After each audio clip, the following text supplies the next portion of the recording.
Hello, Wanderers. Welcome back to our Crusader Kings 3 roleplay series following King Daemon of the Mountain, River, and Vale. And in that last episode, we had just concluded peace negotiations with King Cormund, the noble of House Bracken, after the Root Rebellion, which took place in the Riverlands about a year ago or so. Some time has passed since then. And we do have a few things I want to take a look at before we get time rolling here.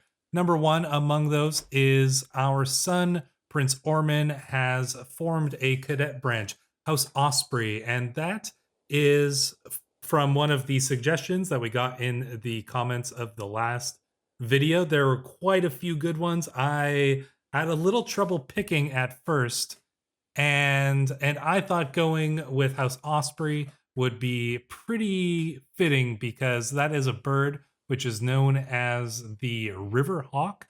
And because Ormond comes from the Riverlands, I thought that that really kind of incorporated House Arryn and his heritage as being from the Riverlands in a pretty good way. So that is that. You can see he has the symbol of House Arryn, but on a green field. And I chose that because he was actually born, or as far as we know, he came from somewhere in this region. So this is where our army was marching when we found the boy under the tree from which his mother was hanging.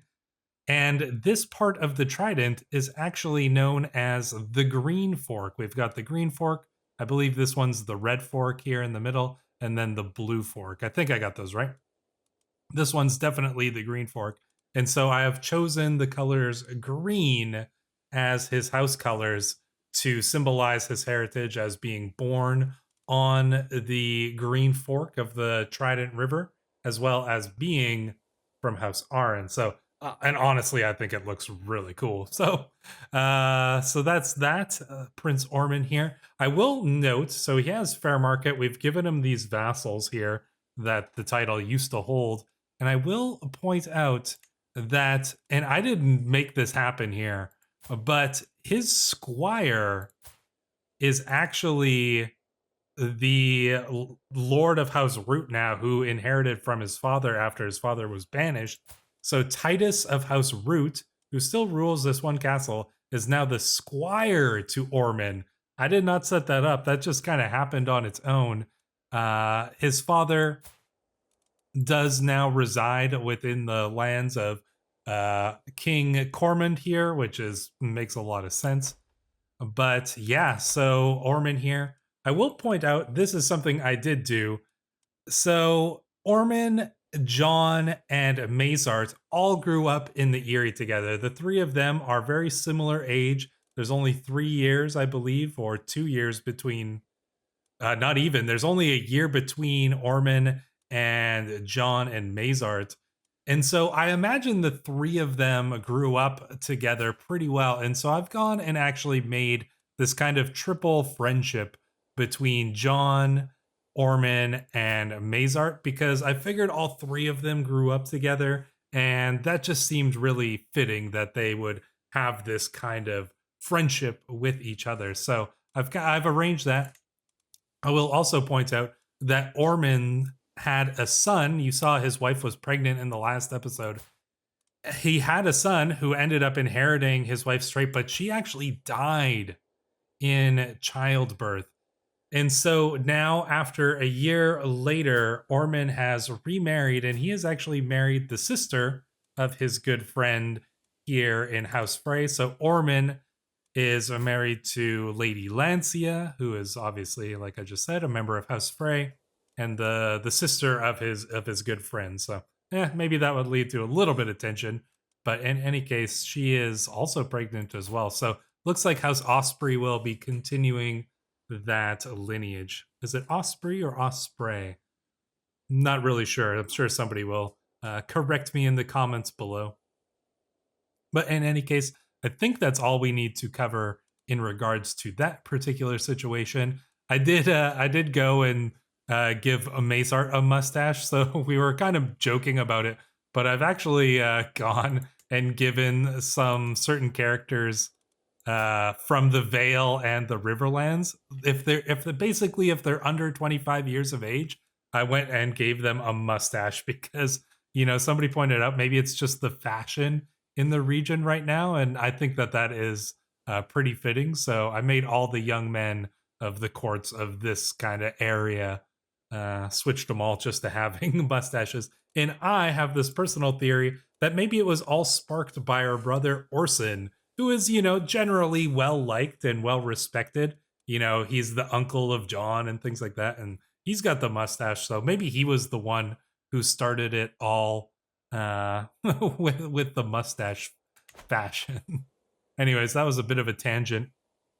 There's just a couple more things that I want to go over. One, we have risen Parman, Sir Parman, up to nobility. He is now of the House of Duloc, and that's because he made a name for himself when he was fighting here in the Great Battle of Duloc. So we've given him that name, and we have actually named him captain of our household guard. So rewards for Parman there. I know some of you guys like these little side characters that pop up and sometimes have interesting stories. So I've gone and given him just reward in that regard. And then let's see, I think that was everything. We did want to find a betrothal for our daughter. Princess Bethany has come of age, and I was looking and there wasn't a ton of amazing options, but I did see Benfrey Corbray, the son of Lord Creon Corbray of Heart's Home. And I think that this one is actually a pretty good marriage, because we are definitely going to be going for Heart's Home at some point here. In fact, that might be our next target, because if we do vassalize Heart's Home, we're also going to get Giant Scar back. So we might be dealing with that in a moment. But basically, if we go to war with House Weatherwax over Heart's Home, we'll have this alliance with Heart's Home. So the way I see it is that we're just kind of taking, the claim away from King Gowan of Weatherwax, and essentially, Heart's Home would probably be, essentially on our sides. Unfortunately, the game would never simulate that, but I think you guys can all imagine this kind of thing that we're, trying to pull off here. Gotta exit out of debug mode there real quick. But that is, so arranged that for our daughter. Our wife did have another son also during that time. And this brings us into the most pertinent thing, and something we've been waiting on for a while.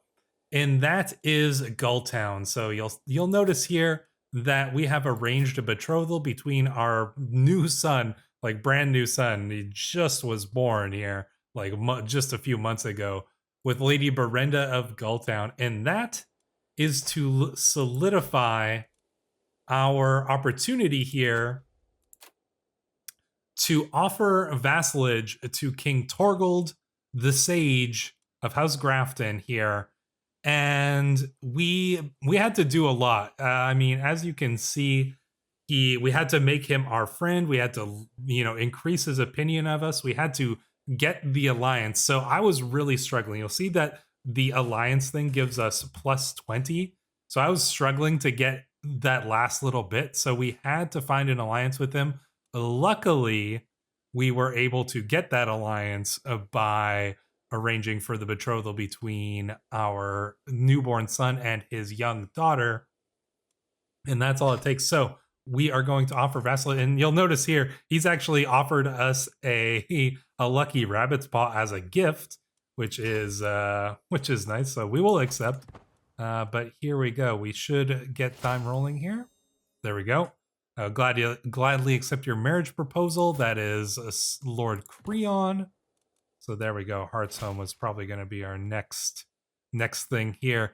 Greetings, my charming liege. I accept your gracious offer of vassalization, my liege. Signed, Lord Paramount Torgold of Gulltown. And we will be leaving him as a Lord Paramount, because I think that that is pretty fitting. You know, he was a king and he did come to us willingly. We have the alliance. He is a good vassal. Gulltown is an extremely powerful and important part of the Vale, probably the most important, other than the Eyrie itself.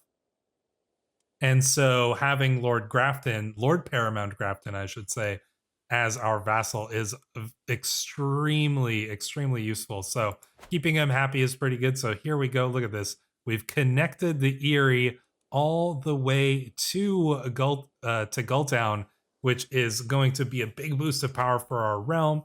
You'll see we've got quite a few more troops now, and we can use this to continue to further our claims against King Gawain here. And I think that should we declare war? We got to wait till the truce is done. I'm fine with that. The truce is only going to go for about 40 more days. So yeah, we're just about done, which should be in time for we're going to get we did commission a weapon here. And so we are going to get, unfortunately, I was hoping for a sword. It is going to be a dagger. King Daemon's dagger, prowess +3, hostile scheme power +7, personal scheme power success. So my knight Athos approaches me with a wide grin. He gives a folded iron dagger of masterful craftsmanship, owned by King Daemon of the Mountain River and Vale. This is lovely.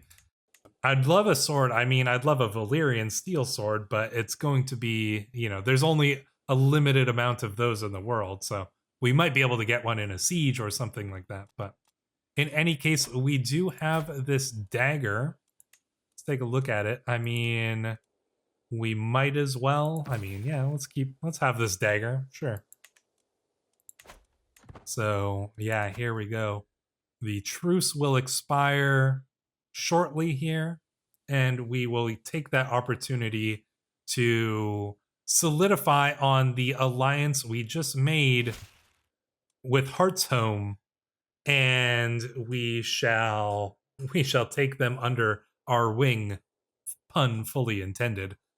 Greetings, my benevolent liege. I have arrived in the Eyrie to pay homage to you, glorious king, as a show of my loyalty. I bring you rich gifts worthy of your majesty, as a token of my goodwill and servitude. Signed, Lord Paramount of Gulltown. So perfect. I mean, he is this Gulltown's the money maker, and so he's bringing us money, which is excellent news. I wait patiently on my throne for the arrival of Lord Paramount Torgold, who comes to join us in the Eyrie. He kneels in deference as attendants bring forth his gifts of coin and precious objects. The oath is taken. The scribes record his pledges to serve the kingdom of the Mountain, River, and Vale. At last I bid Lord Paramount to arise, confirming my satisfaction and Torgold's rights to the lands he rules in my stead. So there we go. Look at that. That is quite nice indeed. Now then, with the... Oh, and our son has had a daughter, Carolyn Arryn. Carolyn, let's go with, after an ancestor, Liness Arryn. I think that that's a fitting name. So, his daughter, and she will grow up to be a beautiful young woman, no doubt. So, we have Gulltown now, which gives us a big boost of power in terms of we have this big port here. We can now use the might of House Arryn to act against House Weatherwax, who is currently dealing with the situation themselves. A rebellion by Lady Lena the Beautiful here.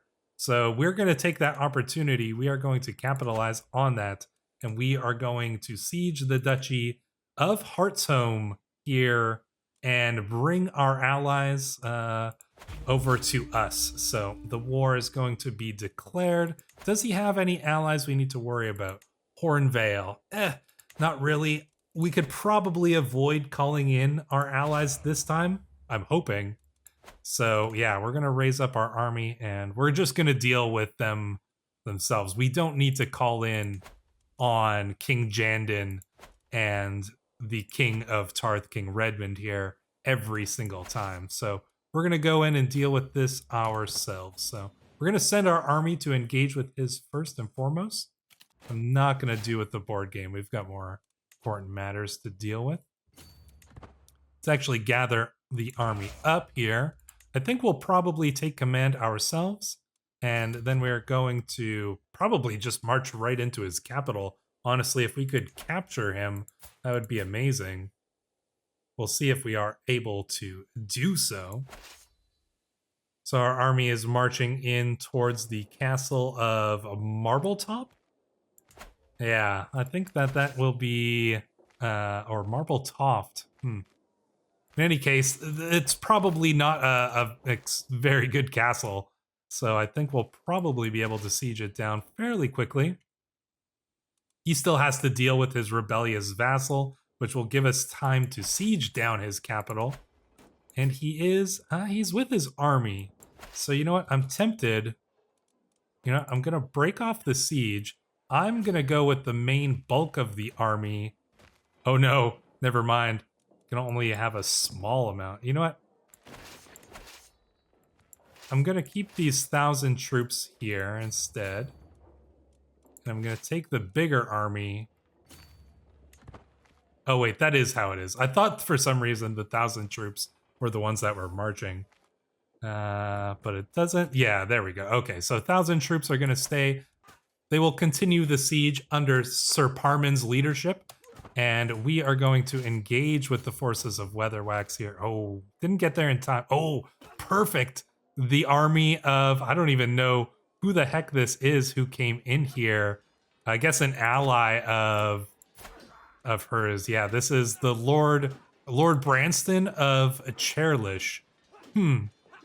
Interesting. Well, he gave us just what we needed to get in here and catch the army of House Weatherwax, surround them essentially, and then immediately after that battle, we engage against King Gawain. So look at this, the King of the Mountain, River, and Vale going up in battle against King Gawain himself. So we are facing our essentially dynastic enemy on the field. House Weatherwax stole the Vale from us, and we are taking it back piece by piece. And here we get to engage in our enemy directly here. And so, yeah, this is going pretty well for us. Oh, and look at that. We captured him in the battle. We don't even have to do all these sieges. That was okay. Let's take a look at the details of that battle here. Let's see. So events. So Lord Arryn maimed Lord Albert. So that's unfortunate for the Lord of Redford of Grasp. Looks like our, oh, a knight. Look at this. Oh, so Prince John went up directly in battle against a member of House Weatherwax. He was going up against Lord Albert of the Southern Vale. So this is actually a son of one of the Weatherwax Lord Paramounts here, and he wounded him in the battle. So he wasn't able to slay him, but excellent job, Prince John. Paxter Arryn was wounded. Let's see here. Oh, this is our nephew. Paxter, our nephew. He was wounded. He wounded the enemy. I guess, I don't know, it seems backwards. But in any case, we captured King Gawain as well in that battle. So that was awesome. Basically, yeah, that small little army from Chairlish held their attention long enough that we were able to come in, completely surround them. There was nowhere for King Gawain to go. And so after the battle, his army was crushed and we captured him. Well, there we go. We can now enforce our demands. And there it is. So be it. Oh, did we take the land? Did we take the lands for ourselves? I guess we did.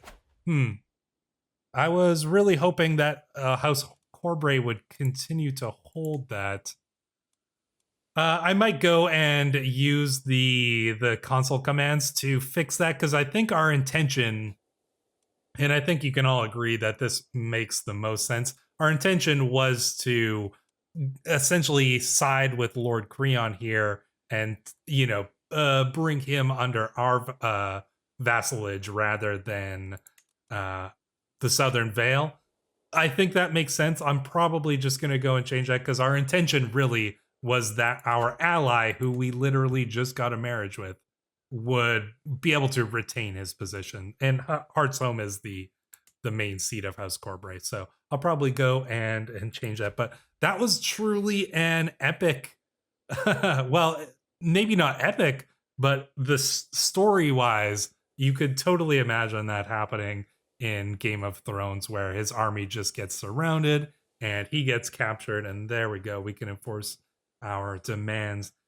And I think with that, I think we're going to end that episode here and follow up in the next one because we're going to have a few different options from here. I mean, we're going to have to wait no matter what for the truce to wear off with House Weatherwax. But now we really have essentially House Weatherwax, the kings of the Southern Vale, House Strongsong, who is an ally of us. So we're not going to be able to bring them under our wing anytime soon. But also House Runestone. They are our ally as well. But I'm curious what you guys think of how we should handle this kind of situation here. I mean, will we be able to vassalize them? Highly unlikely. Highly unlikely we're ever going to be able to beat that. And I don't suspect that we will be going to war with them anytime soon, but I'm welcome to hear your guys' suggestions. So until the next episode, Wanderers, thank you for watching.